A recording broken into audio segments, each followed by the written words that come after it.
Good morning, student. Good morning, ma'am. Sit down. Today we are going to discuss human digestive system. In the previous class, what we have studied? Who will tell me? We have discussed about photosynthesis. We are discussing about photosynthesis. Photosynthesis कौन करता है? Plants. जिसके पास क्या होता है? Chlorophyll. मतलब वो खुद का खाना खुद प्रिपेयर करते हैं by using the raw materials. What? Sunlight and water, carbon dioxide, carbon dioxide and water, ये दोनों यूज करके सनलाइट की प्रेजेंट में क्लोरोफिल में वो क्या करते हैं? स्टार्च का प्रिपेयर करते हैं. That is known as photosynthesis. वो खत्म हो गया. इसके बाद हम क्या पढ़ेंगे? Heterotrophic nutrition.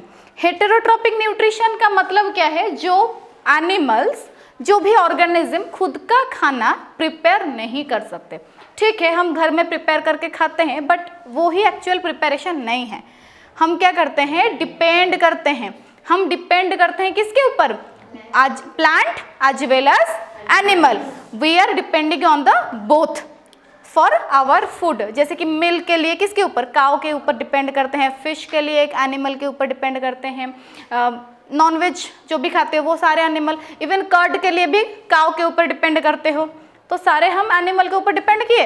राइस खाने के लिए, स्पिनच, लीफी वेजिटेबल जो खाते हो, जो भी वेजिटेबल्स खाते हो, वो सारे कहाँ से मिलता है?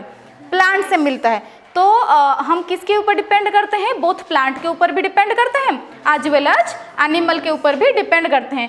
सो we are what? Heterotrophic organism. Why we are heterotrophic? Means we, very good, we are depending on others for our food.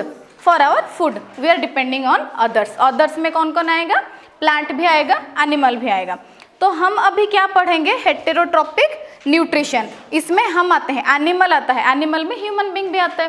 तो ये खाना तो डिपेंड करते हैं, खाने के लिए किसी और के ऊपर डिपेंड करते हैं. आफ्टर गेनिंग फूड ये डाइजेस्ट तो करेंगे ना, नहीं तो एनर्जी कैसे आएगा? We have to digest it. तो डाइजेस्ट करने के लिए एवरी ऑर्गेनिज्म के पास एक प्रॉपर डाइजेस्टिव सिस्टम प्रेजेंट होता है. क्या होता है? प्रॉपर डाइजेस्टिव सिस्टम प्रेजेंट होता है.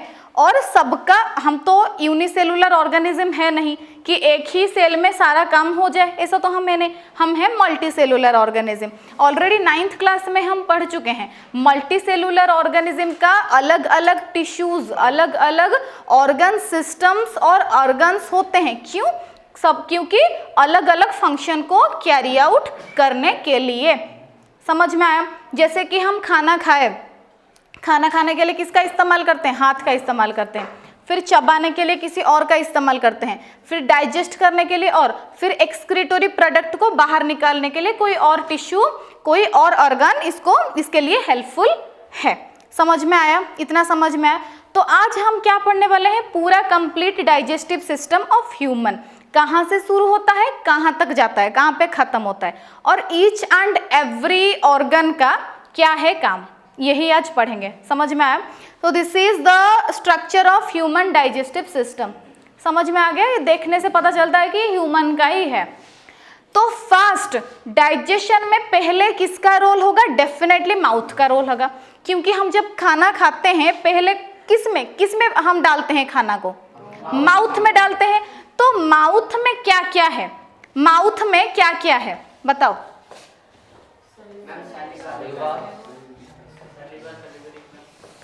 सलीवा, सलीवरी ग्लैंड. सीरियली बताओ. पहले तो माउथ में क्या है? टीथ प्रेजेंट है. ये सर नो, टीथ प्रेजेंट है. कितने टीथ प्रेजेंट है? 32. इन एडल्ट मैन 32, 32 दांत होते हैं.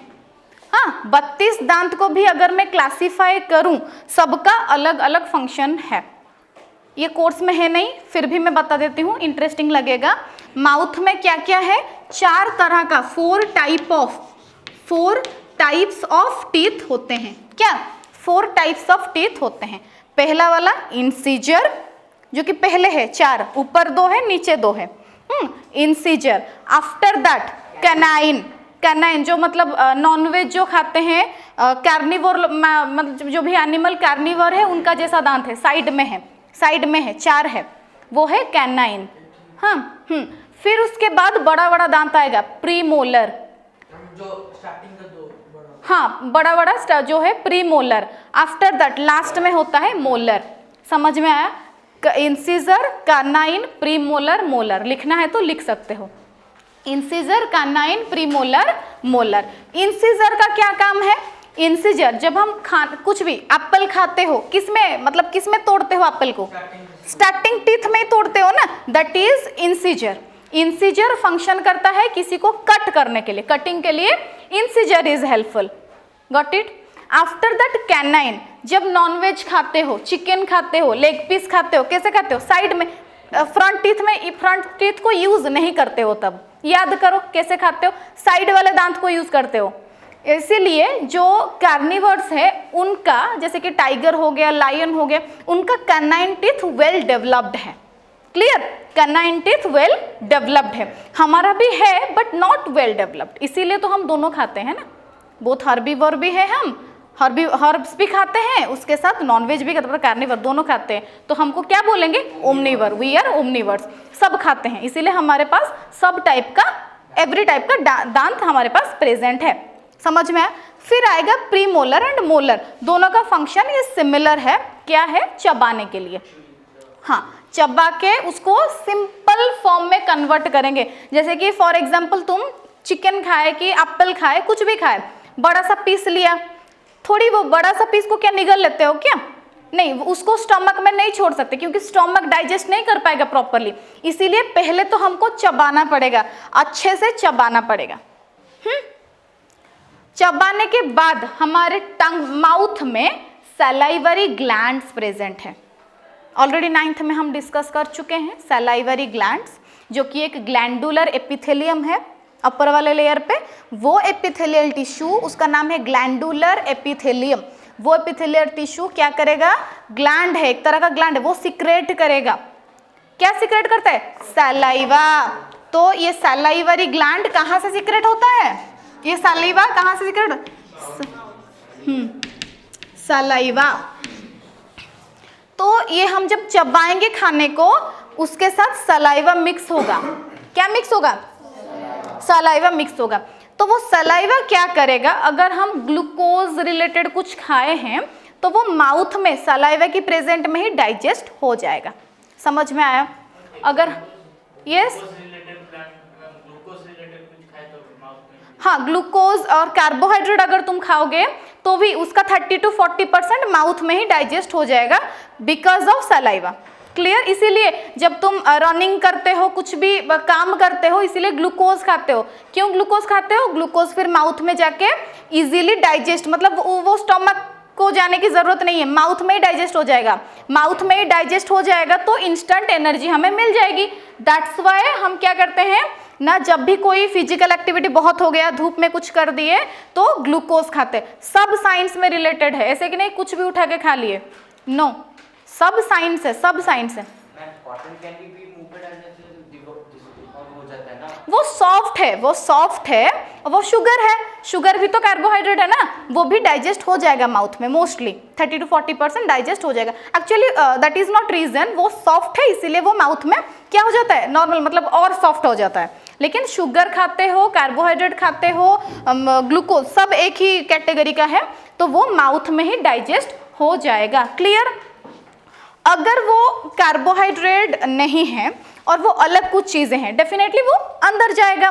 तो फर्स्ट पार्ट हमारा हुआ माउथ कंप्लीट। माउथ और बुक्कल कैविटी, जो कैविटी है जिसमें चबाते हो, जो भी करते हो, उसको ना बुक्कल कैविटी बोलते हैं। Clear? Mouth and Bukkal cavity clear. After that पूरा एक पाइप है, पूरा एक ट्यूब जैसा स्ट्रक्चर है, जिसको कि क्या बोलते हैं? इसोफेगस बोलते हैं। क्या बोलते हैं? इसोफेगस। स्पेलिंग अच्छे से देख लो, इसका स्पेलिंग कैसे लिखा है।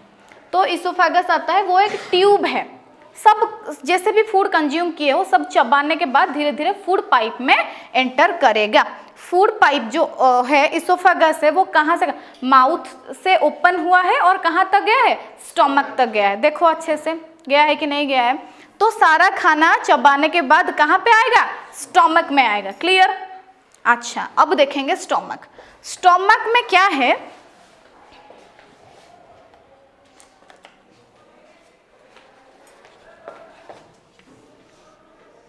स्टोमक मैंने जितना सिंपल सा बनाया उतना सिंपल सा है नहीं। ओके, इसमें ना एसिड सिक्रेटिंग सेल्स होते हैं जो कि एसिड सिक्रेट करते हैं।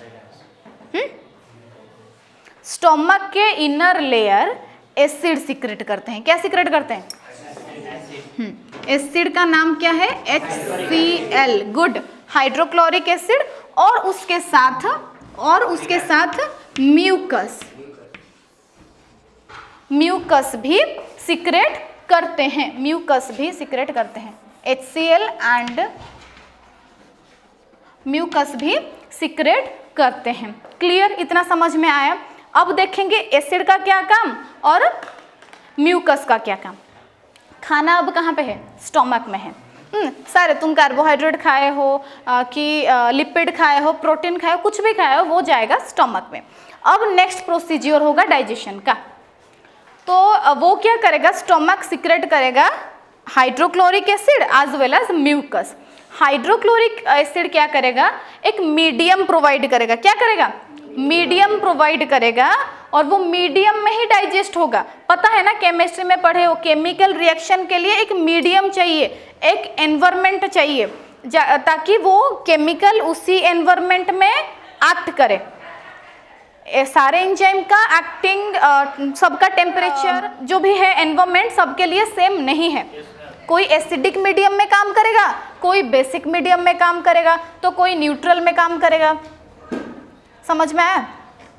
तो हमारे स्टोमक में जो HCl हाइड्रोक्लोरिक एसिड सीक्रेट हो रहा है, वो क्या करेगा ना, एक मीडियम प्रोवाइड करेगा। प्रोटीन डाइजेशन के लिए क्या होगा ना, एक मीडियम प्रोवाइड करेगा। ओके, इतना समझ में आया। फिर है म्यूकस। फिर म्यूकस का क्या काम? सोचो, वो एसिड है। क्या है? एसिड है। वो एसिड अगर फूड को डाइजेस्ट कर रहा है तो डेफिनेटली स्टोमक को भी डाइजेस्ट करने की कैपेसिटी रखती है। और वो एसिड की मतलब एक्टिंग से स्टोमक हमारा खराब ना हो, स्टोमक में अल्सर ना हो। अल्सर मतलब छेद हो जाता है स्टोमक में। या मतलब एक लेयर, वन लेयर। तो वहां पे क्या है ना, म्यूकस का एक लेयर होता है जो कि प्रिवेंट करता है, HCl को रोकता है, स्टोमक को डाइजेशन करने से बचाता है। वो एक लेयर है, म्यूकस का लेयर है, जो कि प्रिवेंट करता है कि स्टोमक डाइजेस्ट ना हो। इतना समझ में आया? आफ्टर दैट स्टोमक में क्या होता है ना, ओपन स्टोमक में देखो, ये गॉल ब्लैडर का भी सिक्रेशन जाता है, लीवर का भी कुछ अमाउंट सिक्रेशन जाता है वहाँ पे। तो सबकी हेल्प से वहाँ पे ना प्रोटीन डाइजेस्ट होता है। प्रोटीन कैसे डाइजेस्ट होगा? प्रोटीएज एंजाइम की हेल्प से। अगर तुम प्रोटीन खाते हो, प्रोटीएज एंजाइम की हेल्प से डाइजेस्ट होगा। अगर लिपिड खाते हो तो लाइपेज एंजाइम की हेल्प से डाइजेस्ट होगा। इतना समझ में आता है? प्रोटीन वाला फूड कौन कौन सा है? एग वाइट, हाँ, नॉन चिकन, हाँ, पनीर। पनीर इज लिपिड आएगा, प्रोटीन भी आएगा। Pulses, mostly pulses, chicken.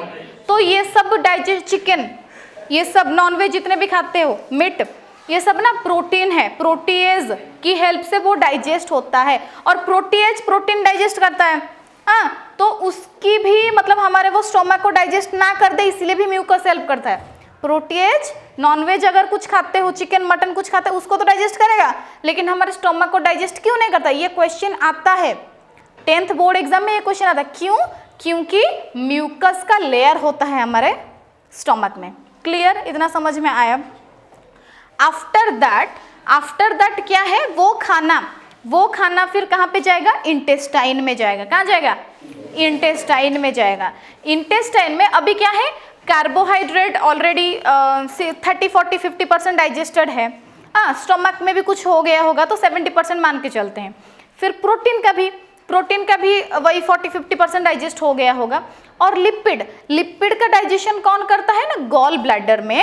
Gall bladder से क्या सीक्रेट होता है, बाइल सीक्रेट होता है। क्या सीक्रेट होता है, बाइल। यहाँ पे है गॉल ब्लैडर, गॉल ब्लैडर से क्या सीक्रेट होगा, बाइल। यहाँ पे बाइल डक्ट है, देखो गॉल ब्लैडर बाइल डक्ट। तो ये बाइल क्या करेगा ना, लिपिड, लिपिड मतलब क्या दिमाग में आता है, व्हाट इज लिपिड, हाँ फैट, ओके, वो उसका अलग अदर नाम, जैसे तुम्हारा एक निक नेम है, एक गुड नेम है। Lipid and fat quite similar, after that same actually.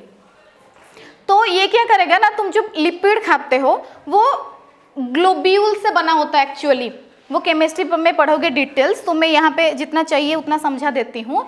तो जो लिपिड है ना वो चेन से बना होता है, चेन, अब छोटे छोटे ड्रॉपलेट की मिलने से एक बड़ा सा लिपिड फ्रैगमेंट बनता है, ठीक है, जो तुम खाते हो। आफ्टर दैट वो बाइल क्या करेगा, छोटे छोटे बड़े बड़े मॉलिक्यूल को, ग्लोब्यूल को छोटे छोटे ग्लोब्यूल में कन्वर्ट करेगा। देखो मेरे पास एक लार्ज चेन ऑफ लिपिड है, एक लार्ज चेन ऑफ लिपिड है। अगर ये क्या करेगा ना, छोटे छोटे फ्रैगमेंट में इसको कट कर देगा, तो नेक्स्ट डाइजेशन इसका इजी हो जाएगा। क्लियर, समझ में आया। एक बड़ा सा कोई मेरे पास रस्सी है, उसको जलाना इजी है कि एक छोटा छोटा पीस करके मैंने काट दिया, उसको इजी है, छोटा छोटा पीस करेंगे तो इजी हो जाएगा। तो ये क्या करता है ना, हेल्प करता है छोटे छोटे फ्रैगमेंट में, व्हाट, डिवाइड मतलब वो कट कर देता है, छोटे छोटे मॉलिक्यूल में, छोटे छोटे ग्लोब्यूल्स में कन्वर्ट कर देता है, लार्ज फ्रैगमेंट को स्मॉल फ्रैगमेंट में कन्वर्ट कर देता है, सिंपल। आफ्टर दैट इसका डाइजेशन इजी हो जाता है। मतलब ये सारे ना हेल्प करते हैं, किसी किसी फॉर्मेशन, मतलब किसी किसी काम में हेल्प करते हैं। इतना समझ में आया गॉल ब्लैडर, इसका काम क्या है। फिर वो जाता है कहाँ पे, इंटेस्टाइन में जाता है। ऑलरेडी सारे फूड जितने भी खाए हो सब 70% ऑलरेडी डाइजेस्ट हो जाता है, और कुछ परसेंट अगर रह जाता है तो इंटेस्टाइन के स्टार्टिंग वाले हिस्से में डाइजेस्ट हो जाता है। और इंटेस्टाइन में क्या होता है ना, कौन सा एपिथेलियम होगा मुझे बताओ अभी,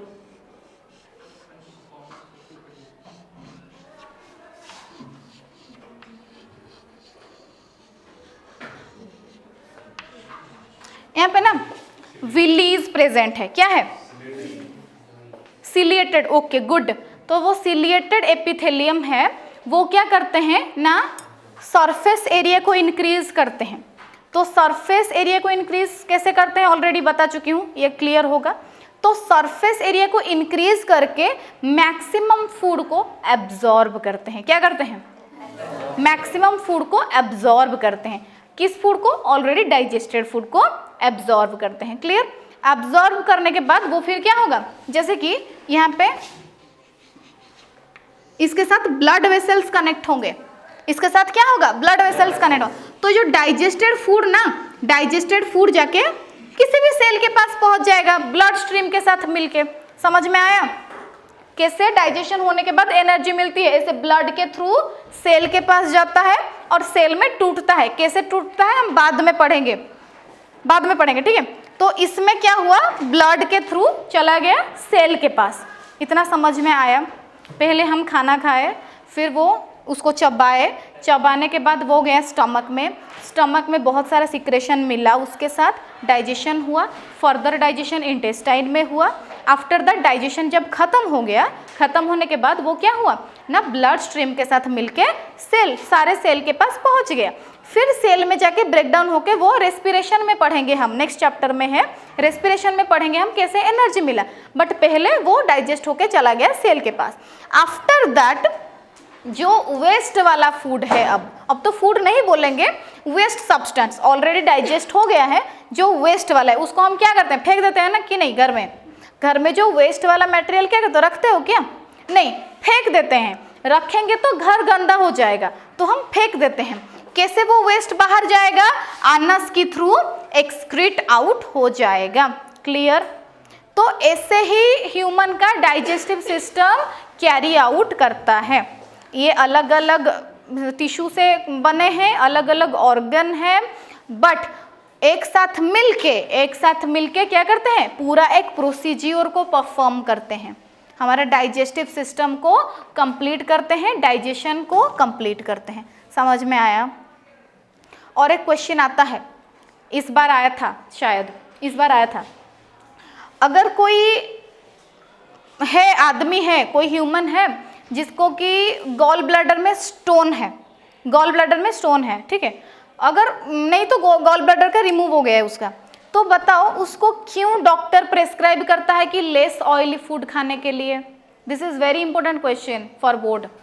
क्वेश्चन और एक बार रिपीट करती हूँ, अगर एक आदमी है, इंसान है जिसका कि गॉल ब्लैडर रिमूव किया गया है, उसको डॉक्टर प्रेस्क्राइब करता है कि लेस ऑयली फूड खाने के लिए, क्यों? फिल्टर नहीं कर पाएगा? No no, gall bladder already removed है, रिमूव हो गया है। गॉल ब्लैडर क्या करता है, क्या सीक्रेट करता है? बाइल जूस सीक्रेट करता है। मैंने क्या बताई अभी, बाइल क्या करता है? लार्ज फ्रैगमेंट ऑफ लिपिड को स्मॉल में कन्वर्ट करता है। जिसका गॉल ब्लैडर ही नहीं होगा या फिर गॉल ब्लैडर ठीक से काम ही नहीं करता होगा तो डेफिनेटली लिपिड की डाइजेशन के लिए प्रॉब्लम होगी उसको, सिंपल। तो लिपिड और की डाइजेशन में प्रॉब्लम होगी तो वो फिर बिल्कुल डाइजेस्ट होगी ही नहीं, फर्दर छोटे पीस में कन्वर्ट होगा तभी जाके तो पूरा 100% डाइजेस्ट होगा।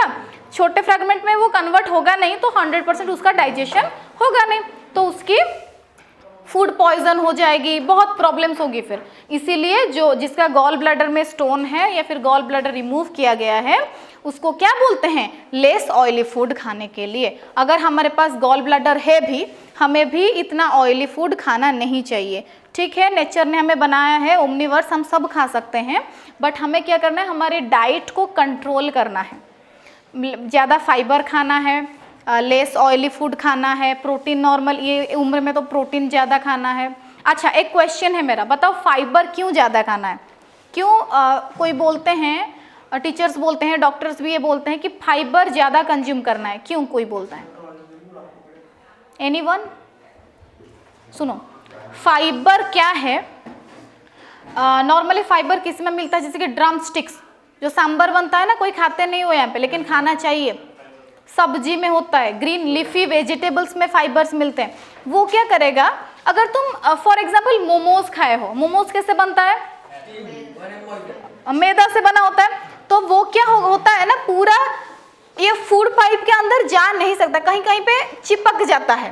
क्या होता है, कहीं कहीं पे चिपक जाता है, वो फिर रह के सड़ेगा, डेफिनेटली सड़ेगा। सड़ के क्या होगा, इन्फेक्शन होगी, जो फूड पॉइजन होती है इसी वजह से तो होता है ना। तो फिर फाइबर खाने से ये क्लीन होता जाएगा, फाइबर जैसे कि एंट्री करता जाएगा, ये सबको पोंछ पोंछ के पूरा ऐसे क्लीन करते ही, पूरा क्लीन करके ही बाहर निकाल देगा। तो फाइबर एक्ट एज, जैसे तुम क्लीन करते हो ना, फ्लोर को मोप लगाते हो, वैसे तुम्हारे फूड पाइप को मोपिंग करता है वो। इसीलिए ज्यादा ग्रीन वेजिटेबल्स, लीफी वेजिटेबल्स खाना चाहिए। Clear? Any doubt, any questions? No doubt, okay.